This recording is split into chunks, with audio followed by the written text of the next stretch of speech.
The roar of the blast furnace in Woolwich was not a sound.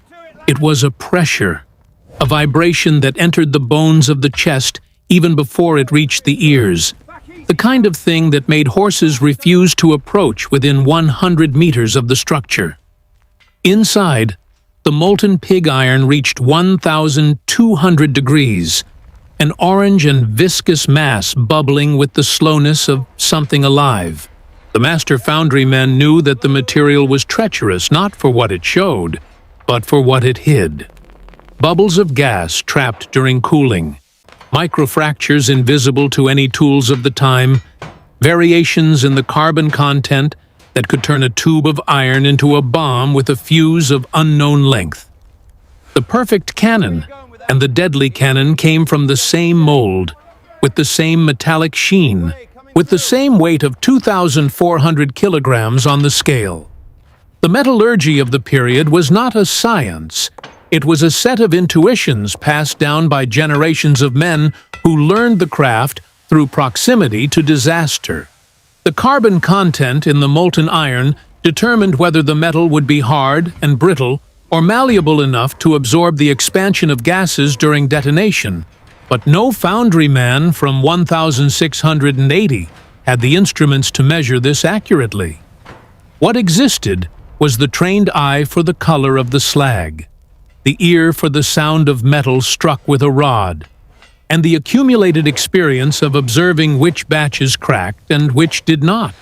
In Sweden, in the forges of Falun, the masters mixed ore from different depths of the mine to balance the properties of the alloy, an empirical knowledge that would take 2 centuries to be explained by formal chemistry. In England, the competition between foundries pushed for a reduction in cooling time, which increased internal stresses in the metal and multiplied invisible flaws. Bronze was the preferred material for field cannon, more expensive than iron at a ratio of 6:1, but considerably more predictable in behavior under pressure. When bronze failed, it tended to crack along predictable lines. When iron failed, it fragmented. The distinction was not academic. A collapsing iron cannon during firing launched irregular shrapnel at the speed of projectiles, capable of penetrating light armor at 30 meters. European navies preferred iron for the simple reason of cost and weight per unit of firepower. But every fleet that adopted iron on a large scale knew it was accepting a degree of risk that did not exist with bronze. What no one knew for certain was exactly what that degree was. It was this uncertainty that created, throughout the 17th century, the need for a formal proof system. The leak begins when the crucible tilts. It is a slow, almost ceremonial movement executed by 2 men with iron bars through a lever mechanism that needs to be uniform, or the turbulent flow of the metal creates air bubbles in the mold. The mold itself is a construction of refractory clay and sand, mixed with fermented horse manure, a material that seemed rudimentary but had thermal expansion properties that modern engineering would take time to replicate with synthetic materials. The fermented manure released gases in a controlled manner during contact with the molten metal, creating microchannels that prevented the formation of pressure pockets. There was empirical intelligence in that, developed over decades of explosions, lost fingers, and whole batches discarded. The crew of a medium-sized cannon foundry consisted of approximately 40 men working in 3 8-hour shifts, a cycle that did not stop because the furnace could not be turned off and reignited without a prohibitive fuel cost. The most common accidents were not the spectacular ones. They were the silent.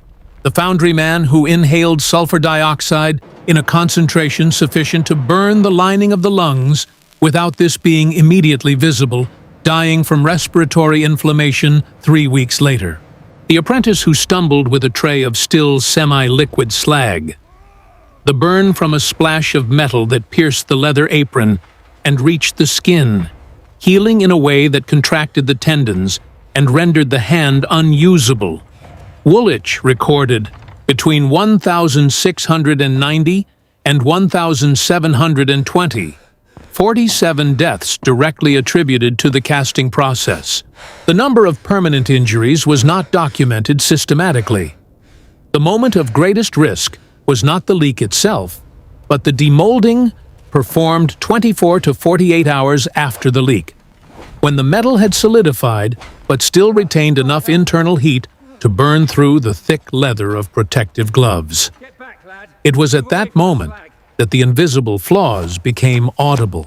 A dry crack inside the cannon indicated a crack due to differential contraction, a sign that that piece was discarded even before being tested. The foundrymen developed a kind of audiology of metal, the ability to interpret the sound of a metal shell struck at different points as a preliminary diagnosis. A clean and continuous sound was promising. A muffled sound, or one with a double harmonic, indicated internal emptiness, which meant weeks of work and tons of discarded material. In private foundries, this result was often suppressed. There was no formal recruitment announcement for cannon testers. The job came through the same informal networks that distributed any heavy work in England at the end of the 17th century. A cousin who knew a sergeant, a retired artilleryman who needed additional income, a man who had lost his job at the docks and accepted anything that paid on time. The Royal Arsenal at Woolwich maintained a permanent team of 8 to 12 testers, supplemented by temporary contractors during periods of large Crown orders, which almost invariably coincided with the days before military conflicts. The closer the war got, the more cannons needed to be certified, the more testers were required, and the less time there was to ensure that those men knew exactly what they were accepting. The salary of a permanent tester at the Woolwich Arsenal was approximately 18 pence per day at the beginning of the 18th century, a sum comparable to that of a qualified shipwright, but without the benefits of a trade that preserved the physical integrity of the practitioner over time. Contract testers were paid per shot, which created a perverse incentive. The faster the work was completed, the higher the daily earnings. But the speed in preparing a proof load was precisely the factor that increased the risk of error in the procedure. Documents from the Arsenal record complaints from supervisors about hasty testers who did not wait for the minimum cooling time between consecutive shots, progressively heating the metal of the cannon and altering its mechanical properties at the most critical point in the sequence. What kept them at work was not only the money. There was a component of professional identity that documents from the time suggest with some clarity. Cannon testers developed a kind of complicity with risk, a group culture based on the idea that surviving the job repeatedly was a form of competence. There were those who believed, with almost systematic conviction, that they knew the signs of a dangerous cannon better than any inspector or engineer. And sometimes they were right. The records from Woolwich mention a tester named Thomas Hadley, who, in 1708, refused to detonate a specific cannon after the second shot of the sequence, claiming that the sound of the chamber had changed. The responsible inspector ordered that the procedure continue. Hadley stepped back beyond the protective barrier, and the cannon exploded on the third shot, killing the inspector and injuring 2 assistants. Hadley's name does not appear in the records after that date. The testing protocol for a cannon at the Woolwich Arsenal was not a unique and coded document until the middle of the 18th century.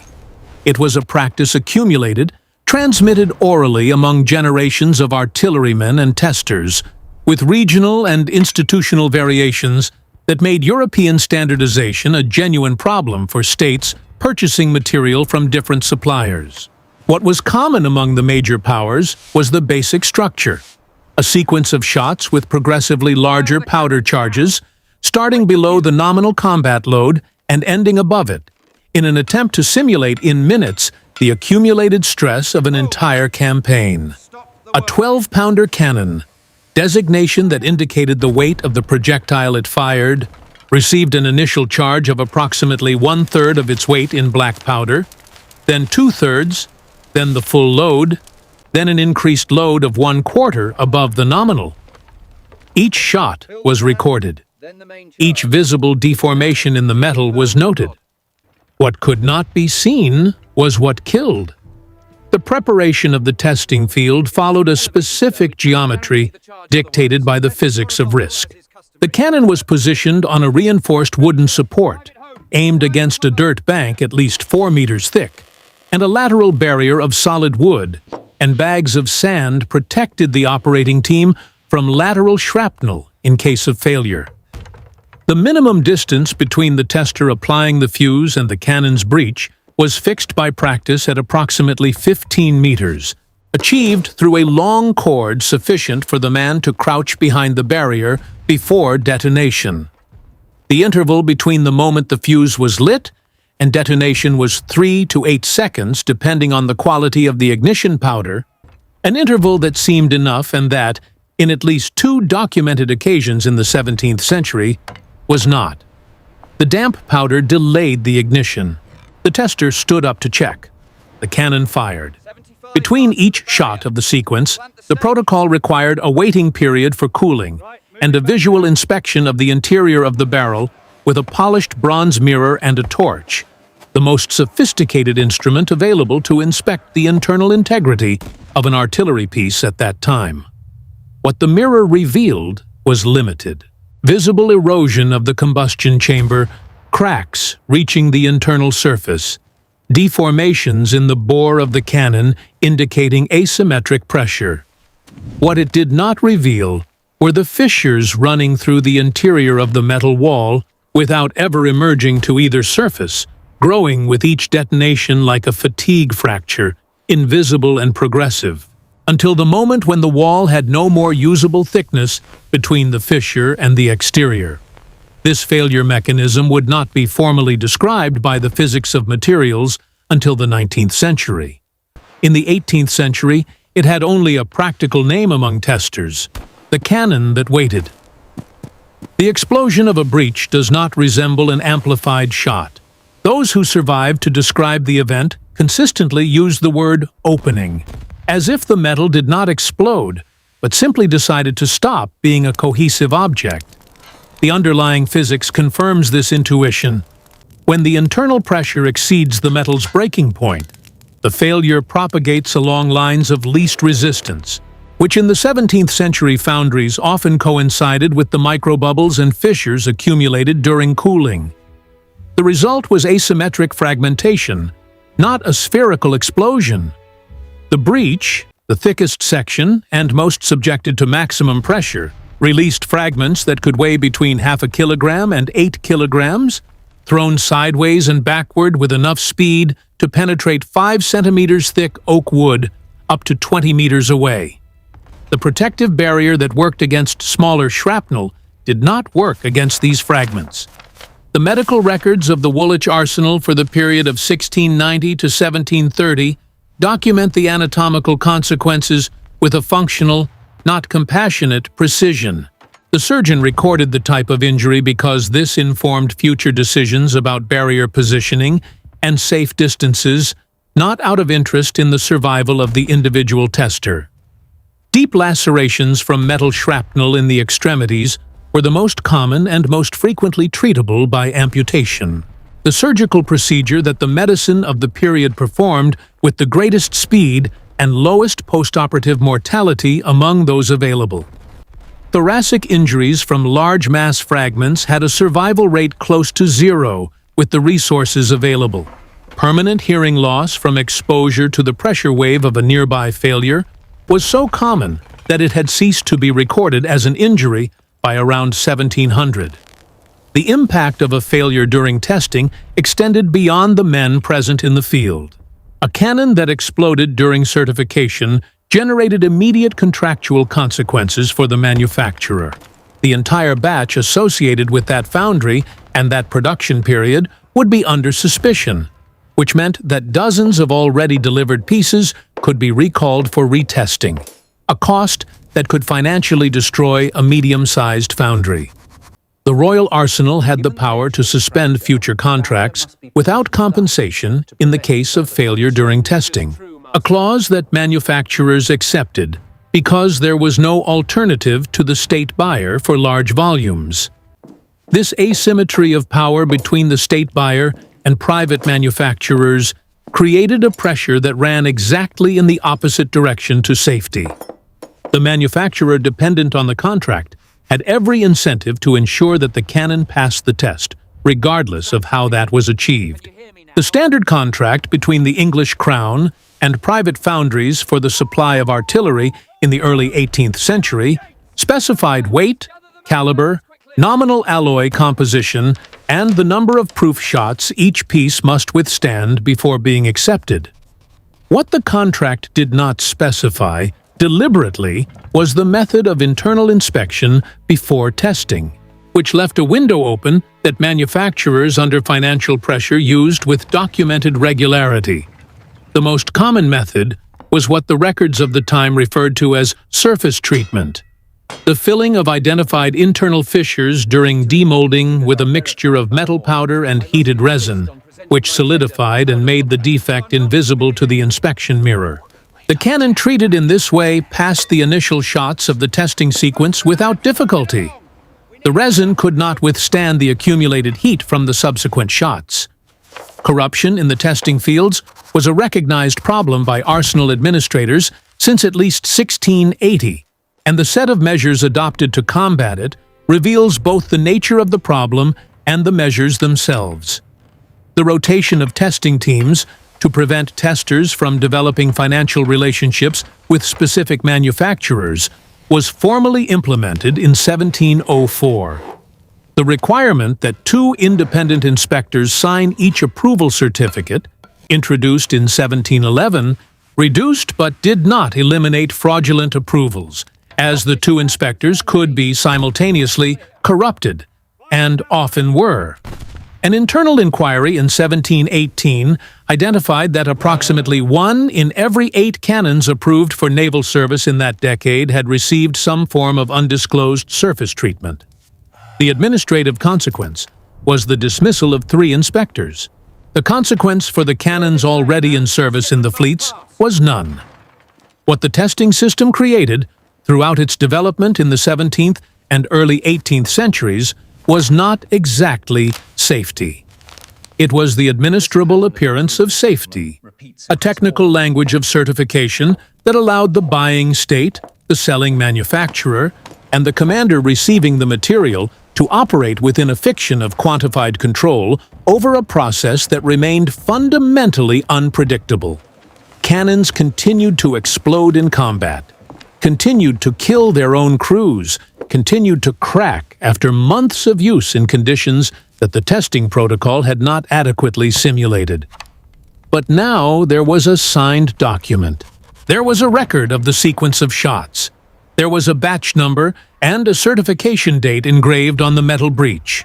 The bureaucracy of risk did not eliminate risk. It merely distributed the responsibility for it in a way that allowed production to continue. The certified cannon and the defective cannon came out of the same testing field with the same document engraved in the metal, and the difference between them only became legible at the moment when there was no more time for correction. This is the pattern that runs through the entire history of industrial-scale production. The control system grows in complexity, in the same proportion as the need to ignore what it cannot measure grows. If this type of analysis, where engineering, money, and human cost meet at the same point, is what brings you here, subscribing to the channel is the simplest gesture to ensure that the next video does not go unnoticed.